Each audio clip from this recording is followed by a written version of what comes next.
você que chegou até aqui. Meu nome é Marcelo Bizarro, sou eu que fiz este site, os textos, os vídeos e agora um podcast. Você tem que admitir que eu estou me esforçando. Você que não está familiarizado com o termo podcast, é exatamente isso daqui. É como se fosse um programa de rádio, só que gravado e editado, que você pode ouvir a qualquer hora. É a primeira vez que eu faço algo nesse formato, mas eu preferi fazer assim porque eu não quero tomar todo o seu tempo.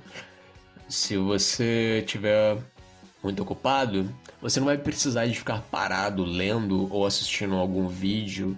Não, você pode ouvir quando estiver fazendo outras atividades e a gente vai batendo esse papo por aqui, tá certo? Primeiro, Batman. Por que eu tô falando disso? Por que tem um logo do Batman aqui?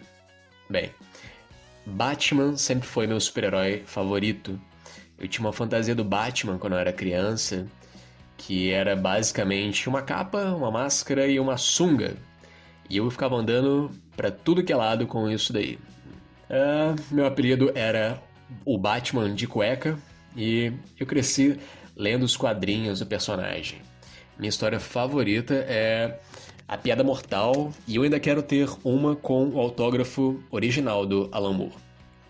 Mas a jornada do herói não é sobre o Batman. Esse termo é usado na criação de histórias para livros e filmes de todos os gêneros. Porque todo protagonista precisa passar por uma série de desafios ao longo da história que vão transformando e fazendo com que ele evolua. E isso é a jornada do herói. Essas mudanças. E é algo que todos nós passamos, porque somos todos protagonistas das nossas próprias histórias. Então, eu vou te contar um pouquinho da minha jornada e eu espero que assim você consiga taçar meu fit cultural e assim decidir se eu estou apto ou não para fazer parte da sua empresa.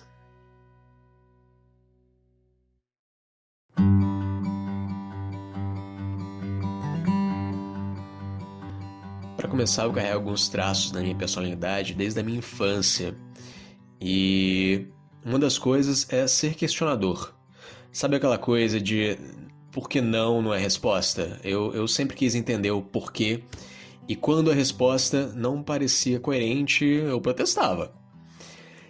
Nos últimos anos de vida da minha avó, a minha tia Baíta pediu licença do convento para poder cuidar da mãe. E aparentemente, quando bate o tédio nas freiras, elas curtem um joguinho de carta. E minha família, por parte de pai, dorme muito tarde, dorme muito pouco, né? E as madrugadas eram sempre muito agitadas.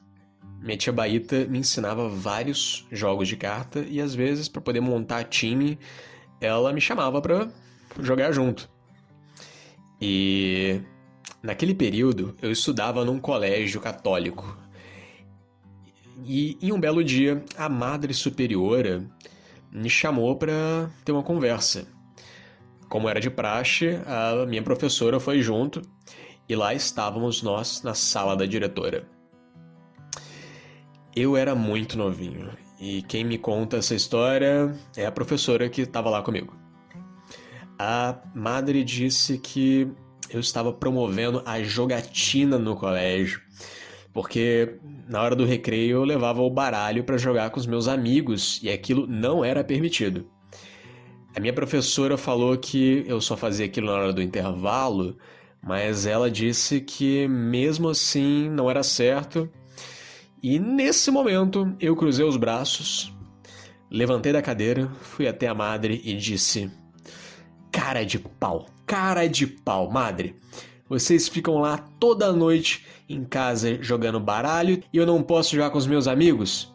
Não vou mais jogar baralho com vocês. E a minha professora conta que ela tinha uma fama de muito durona, mas que naquela hora ali eu desmontei ela completamente e de novo, eu era muito novo, eu não lembro direito dessa história, mas a minha professora faz questão de lembrar sempre que me encontra até hoje. Outra coisa que eu carrego bastante é uma certa habilidade de mediar conflitos, minha turma foi basicamente a mesma desde o ensino fundamental até o ensino médio, né? Até o final do ensino médio. E durante todo esse período, eu quase sempre fui o representante de turma. E o motivo é porque a turma sempre teve vários grupinhos e eu era uma das poucas pessoas que me dava bem com todo mundo. E teve um ano que no dia da votação para representante eu não fui porque eu tive que ir num médico. E aí quando eu cheguei depois do intervalo, o pessoal disse que eu fui eleito como representante e eu nem queria, porque era muito chato ser representante de turma. Você tinha uma série de atividades extras que tinha que comparecer, mas fazer o quê? A outra coisa que eu trago comigo é a vontade de aprender. Eu sou muito questionador, né? Eu questionava muito e aprendia muitas coisas. E fui uma das crianças mais novas da minha cidade a aprender a nadar, né? O clube só aceitava até a partir de tal idade para poder começar a fazer as aulas de natação. Mas eu vi o pessoal nadando e me jogava na piscina para nadar também. Então, para que eu não acabasse morrendo afogado, eles abriram uma exceção. Eu aprendi a tocar guitarra também muito cedo, com 9 anos. E eu aprendi a pintar quadros também bem cedo. E cheguei a fazer até uma exposição na minha cidade. Participei de várias Olimpíadas de Matemática. O melhor notebook que eu já tive foi, sem dúvida, o notebook do Estado. Quem é do Rio de Janeiro sabe do que é isso. Cara, durou uns 6 anos aquele computador. Hoje em dia, nada dura mais do que 2 anos.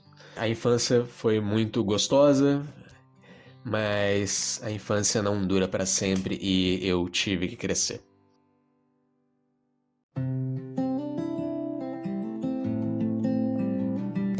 Aos 11 anos, eu perdi meu pai e minha mãe começou a adoecer.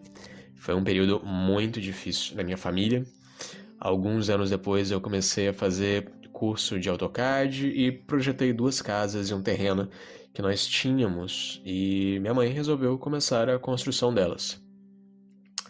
Ela fez uma série de empréstimos e começou a construir. Mas aos 14 anos, ela foi internada e eu fiquei sozinho. Eu tive um monte de dinheiro que não dava para devolver e eu assumi a construção das casas. Foi bem difícil mesmo. Os pedreiros não respeitavam e quando eu ia comprar material, os vendedores tentavam me empurrar sempre tudo do mais caro. Foi realmente complicado, mas eu fui aprendendo. Minha mãe levou alguns anos para se recuperar e eu tive que morar sozinho durante esse período de readaptação. E tudo era muito novo pra mim, cara. Era muita responsabilidade. Eu tinha muito mais responsabilidade do que as outras crianças da minha idade. E eu tive que fazer acompanhamento psicológico durante toda essa fase para me ajudar a entender e absorver melhor a situação. Eu tive que amadurecer muito rápido e eu acho que aquela fase foi a força motriz mais importante que me moldou e que me fez ser quem eu sou hoje. Foi tudo graças àquela fase. Eu assumi uma responsabilidade que eu não queria, mas eu tive. Minha mãe se recuperou depois de alguns anos, mas agora já era hora de sair de Porciúncula. Eu terminei o ensino médio e me mudei de cidade. Sem conhecer ninguém, eu fui para Campos dos Goytacazes, aluguei um apartamento e comecei a estudar técnico em edificações no IFE. E logo na segunda semana de curso eu consegui um estágio. E se você perguntar para os meus chefes daquela época se vale a pena ou não me contratar, a resposta deles com certeza seria não.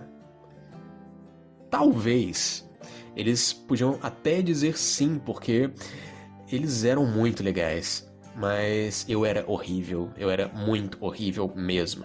Eu não sabia como ser proativo, eu conhecia essa palavra, mas eu não sabia empregar ela no meu dia a dia.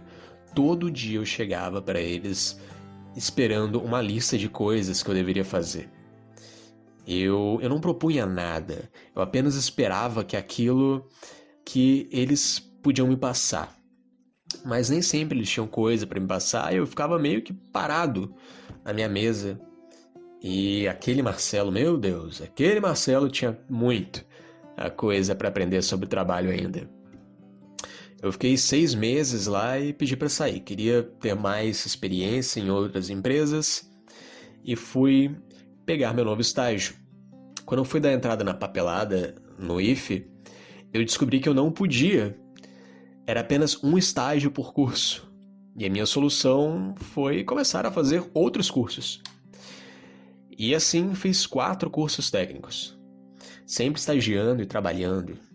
Uma hora, depois de tantos cursos técnicos, eu resolvi começar a fazer faculdade. Eu passei para uma federal, mas logo eu iria perder a pensão que recebia do meu pai.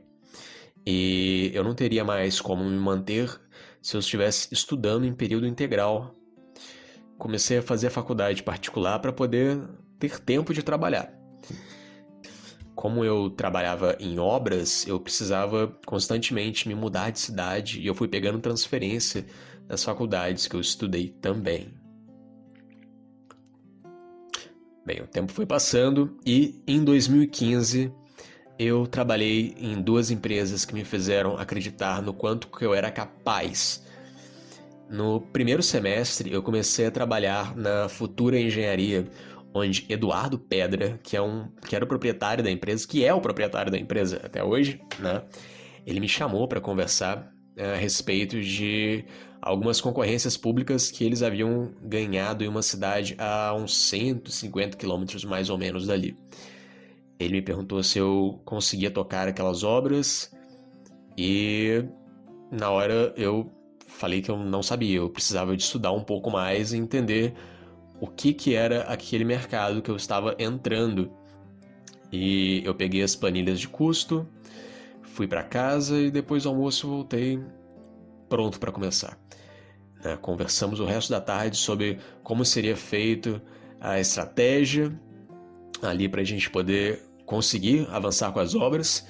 E na madrugada do dia seguinte, lá estava eu viajando para Maricá. Foi realmente muito desafiador, cara. Foram 2 dessas obras aconteciam dentro de favelas e eu precisei pedir permissão aos líderes comunitários, se é que você me entende, para que a gente pudesse construir ali sem que fôssemos roubados ou mesmo mortos.